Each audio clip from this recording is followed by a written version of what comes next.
So there's a few things we need to talk about.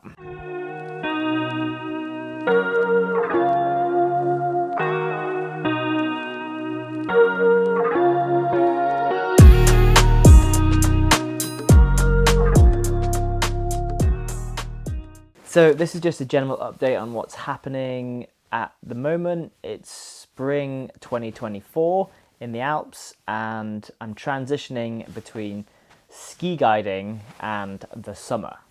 Now, I say the summer because this summer is going to be a little bit different than the previous years. But before we get into that, I want to be a little bit more real about what's actually been happening for me over the last few years, some updates about my channel, but also some really important things that I think need to be talked about. So as you may or may not know, I do a lot of videos on Instagram, and I also do some videos on YouTube. I'm really trying to push this channel and trying to grow it. I think there's a niche here that can be kind of explored. And yeah, in the summer I do kind of climbing and mountaineering videos, and in the winter I'm doing ski related content. So I'm right at that transitional point, changing from ski content over to climbing content. This past few years though have held a lot of really big changes for me. I've become a father, I own a home now, I've been completely independent with my guiding, so I don't do any work for any other companies. All my clients are my own. I've also grown my Instagram channel from, it was just below 10,000 to over 80,000 now, which is great. This YouTube channel has gone from a few thousand up to nearly 16,000. So some big changes on that side as well, and that means some pros and cons. Obviously, the pros are, yes, I'm getting more gear, I'm getting more deals with brands. So in these videos, I'm often using gear and talking about the gear that I get from those brands. That's basically really what pays for these videos, is that I'm getting equipment from these brands, and that makes it kind of worthwhile. I do get paid from some of these brands as well, but it's a very, very small amount of my annual earnings.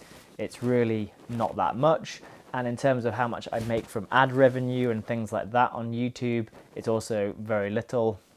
I make about a day's worth of earnings that I would get from guiding per month from YouTube, for example. So if I do 2 or 3 YouTube videos a month, then I'm basically losing out, because it takes me about 2 or 3 days to do one video, whereas I could do, 6 days worth of guiding and make 6 times the amount that I would from ad revenue. But it's okay, I understand that. It's all part of the marketing that I'm doing for my guiding. And also it's a fun project for me to give back to the community and kind of help people understand, learn and grow. Some of the downsides with that though are there can be quite a lot of negativity in comments, and we are, as humans, I think, programmed to focus more on the negative side of things than we are the positive side of things. And that can be quite challenging. Without bringing up any kind of real examples of those comments, because I think a lot of those comments are just from people who are trying to, they're just trolls basically. They're trying to get a rise out of you, and they're just saying bad things because they want to get some kind of reaction. And what I typically do with those comments is kind of like grade them somewhere between this is really constructive and it's worth talking about, to this is complete waste of my time, I don't need to see this kind of stuff ever again. And at this end of the scale, I'm generally kind of blocking those accounts and just kind of getting rid of those comments. At this end of the scale though, where people are having really constructive comments and feedback, that is really useful to me, and I really like to engage with those people and make sure that I'm, talking to them about the things that they are talking to me about. And I think that's a really important part of growth on Instagram and also YouTube. But all these changes in my life of becoming a parent and becoming a homeowner, having more responsibility, being a business owner and doing everything that needs to be done for my guiding business, also having pressure to create more content, whether that's self-imposed or imposed by some of the brand deals that I have, has meant that I've basically been feeling super overwhelmed over the last few months. So much so that it's been really negatively affecting my mental health. Now, talking about mental health in a YouTube video is quite difficult, because I think a lot of people have a kind of view of who you are and what you're talking about in these videos and they don't really know what's going on in your head and what's going on behind the scenes. What I would say is I am talking to a therapist and I'm working through these feelings and also just trying to understand things a little bit better as well. So what I would say is if you're having similar kind of issues yourself, it's definitely worth talking to somebody. It's helped me a whole load. And it's a work in progress and I just want to, feel stable and feel happy with what's going on and just be able to make good, clear decisions. So that feeling of being overwhelmed has been something that I haven't really enjoyed. I thought I was going to enjoy the sort of being busy and having lots to do kind of thing, but it just kind of went the wrong way. So now I'm trying to scale back a little bit, and that's in kind of like all areas apart from family life. So family life is really important to me. However, this winter a proposal came forward to me, which was a proposal to join an app startup. Now, I get all kinds of random requests and offers from all kinds of different things, and this one really stood out to me. It seemed like something that was super interesting. It seemed like the person who was coming at me with the offer was very genuine, very honest, and coming from a very good place. And when I dove in a little bit more into the app and what it was, it became really exciting to me. Now that excitement built a little bit over a few weeks and we had a few more conversations, and after those conversations and thinking about it a little bit more, I decided to take on the role that they were offering me, which was co-founder.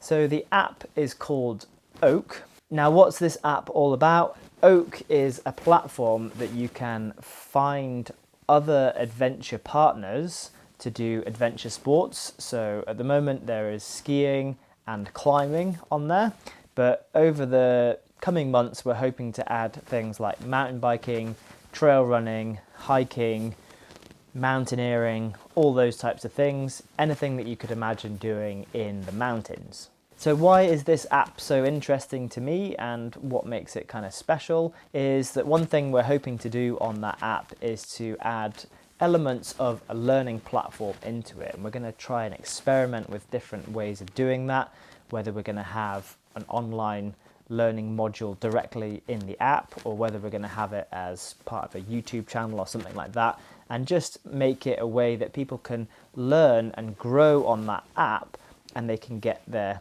level kind of certified, so that when they go onto the app and they try and find their adventure partner to go and do things, then people already know what level they're at. I see this app as replacing Facebook groups in some ways, because when you go onto a Facebook group, it's quite difficult to know what that person's actual experience is and what their level is. So hopefully with this app is we're going to create logbooks and learning modules and also self-certification, so you can basically build a picture of yourself on this app, and then you can join tours that others are organizing, or you can organize your own tours. Now there's loads of other plans with this app as well to make clubs and all kinds of things in the app, and it's a work in progress at this stage, but it's something that's really exciting to me and it's a big project. Well, hang on, you just said that you were really overwhelmed by doing too much, so isn't taking on like an extra thing like this just going to be even worse? Yes, in some ways it is, but I'm actually going through a transition period now where I'm cutting down on the amount of guiding work that I'm going to be doing, and a lot of the YouTube content that I'm going to be doing on here is going to be hopefully helping people to discover this app and, try and reap the benefits from it as well. I'm going to leave a link down in the description to the app so you can download it and go and check it out yourself. There's already over 2,000 users on there, people who are creating tours, going out together, doing really fun things out in the mountains. At the moment, mostly in Chamonix, but other areas are popping up around the world, which is super cool to see. So yeah, I'm scaling back on the guiding a little bit. I'm kind of trying to get focused with the content creation stuff that I'm doing. And yeah, that's also going to be a little bit part of my role when I'm a co-founder at Oak. The other benefits with taking on this role is it's a steady monthly income for me as well, which is a big thing as a guide that I've noticed over the previous few seasons, is my income's a little bit up and down, it's a little bit sporadic, and there are certain things that can affect that which kind of causes me a little bit of stress as well. You know, for example, if I get an injury, for example, if the weather isn't particularly good, it can be quite challenging doing that job. And also, yeah, there's a lot of organisation that goes into organising these private days out with clients. If you already have dates booked with me, don't worry, we're still going to fulfill those and they're going to be really fun. And in the future, I'm still going to have time to do some private guiding. So if you are interested, then please still do reach out to me. But there might be a chance that I'm referring you on to some other friends of mine who are guides, and they can fulfill that as well. Also, if you're looking for a guide in Chamonix, we're hoping to also provide a way of doing that through the app. You can download, you can check out the app, and then you can also request a guide, and we're working on a way to streamline that and end up connecting people in the right direction. The other benefit for me working for this app is that I can spend a little bit more time at home and I can be a little bit more flexible in my days, which means that I can put in a little bit more into my family, especially as kids are quite young. I've got one that's 1.5 years old and one in the oven. So yeah, that's the kind of update that I wanted to share with you guys. Some big news there. I really hope that you'll go and check out the Oak app. It's a really cool thing. I'm super passionate about it, and I'm really hopeful that it's going to give me the chance to get more integrated into the climbing community as well. So for example, I've posted a tour recently where we're basically just going to go sport climbing with a bunch of people in Chamonix, and I'm going to offer some tricks and tips and advice to people on that sport climbing trip totally for free. So that gives me a really cool chance to kind of meet people and get more into the community. I'm also going to be running some courses and tours on there myself. So if you sign up to the app, that's pretty much the only way that you'd be able to sign up for those courses. So that's pretty much everything from this update. And as I said, there will be more YouTube content coming. I'm always interested in hearing people's thoughts on other videos that could come out on this channel. I think it's a really fun outlet for me creatively, making these YouTube videos. So I still want to keep on top of these and, you know, trying to get something like 2 out a month. That's like my kind of goal at the moment. So if you haven't hit that subscribe button, then make sure you do that. Give us a thumbs up, and yeah, thanks very much for listening. And yeah, I'll see you next time.